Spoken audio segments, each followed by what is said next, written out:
Alright, how's it going, Richard? Welcome back to the drift car. Today I got Andrew helped me out with the car, and we're going to do a few more tweaks to it. So I found out that the isolator switch is overloading and sort of heating up that hot. It's getting almost melting the wiring. We still got the fan issue. So we've got a fan speed controller I'm going to wire up to the car as well. So I can have high and low fan speed and just, instead of having just a toggle switch. Because last time we went out, the fans were short in the fuse because the circuit was overloaded. So come along and we'll show you what we got. We'll get the little Muzzas onto it. What are you doing, Ev? I'm racing. So at the moment, the 300's looking a bit naked. We've got it apart. So we're doing the wiring on it. Muzza's no auto electrician. I know a little bit about electrical. I'm no gangster. But this is the control box. Okay, I've pulled the center part of the dash apart. As you can see, it's a bit of a mess in here. So the battery isolator switch was getting red hot and it was smoking. You can see a bit burnt here. So when it was running, I noticed there was smoke coming out from the dash real slightly. And then when I put my hand in there, I noticed it was pretty much hot and melting. And it was melting the insulation. What I found when I pulled it apart, this is the battery isolator switch, and it just fell apart. So it was probably making poor contact here, causing high resistance. So that's the battery isolator switch.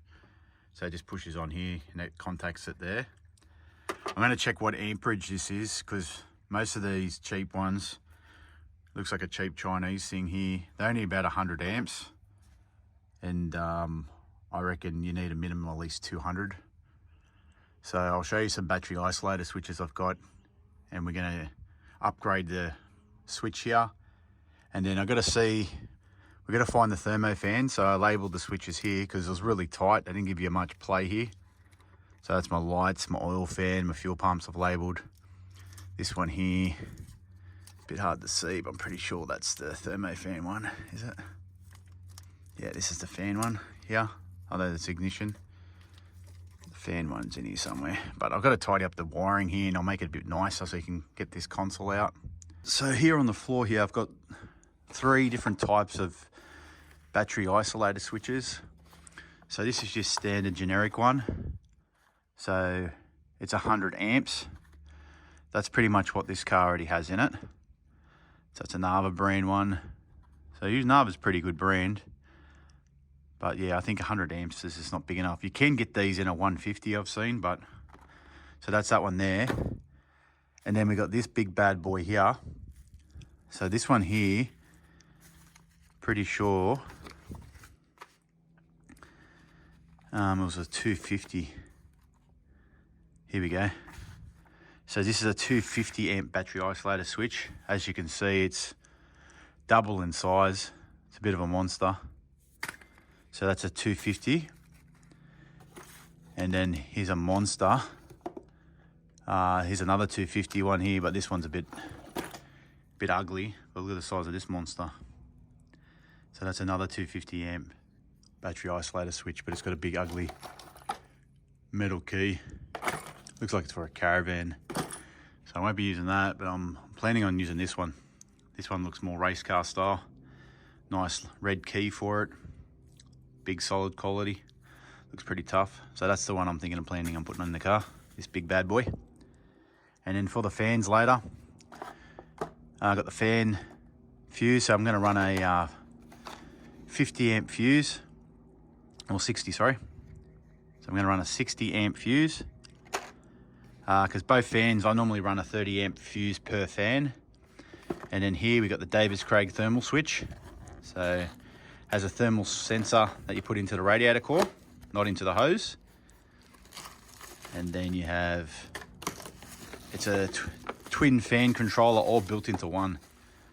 There you go. So it comes with the 2 relays, comes with 2 separate fan fuses. So you need a main power supply. So we're going to run 60 amp main power supply to this box.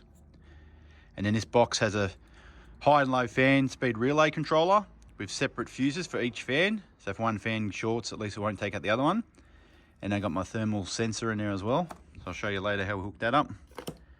And I got some extra wiring here I need to upgrade the wiring. So I'm just doing my controller here for now. Later I might reposition it. I'm going to keep everything in here. I usually put these in the engine bay, but I always put them close to the battery because the battery's in here. I'm just going to put it in here. So I've soldered up my power wires to my fans.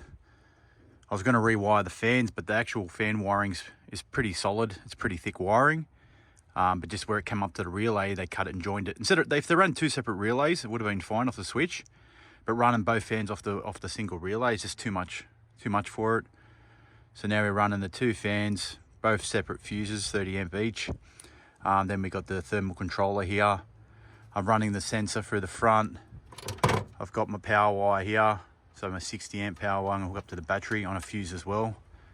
So at least if there's a short, it'll blow the fuse close to the battery. So always make sure you put your fuses close to the battery.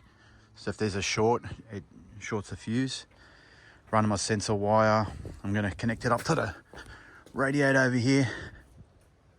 Usually closest to the thermostat, so I'll put up the top here. But yeah, that's what I'm up to so far. Virgin Racing.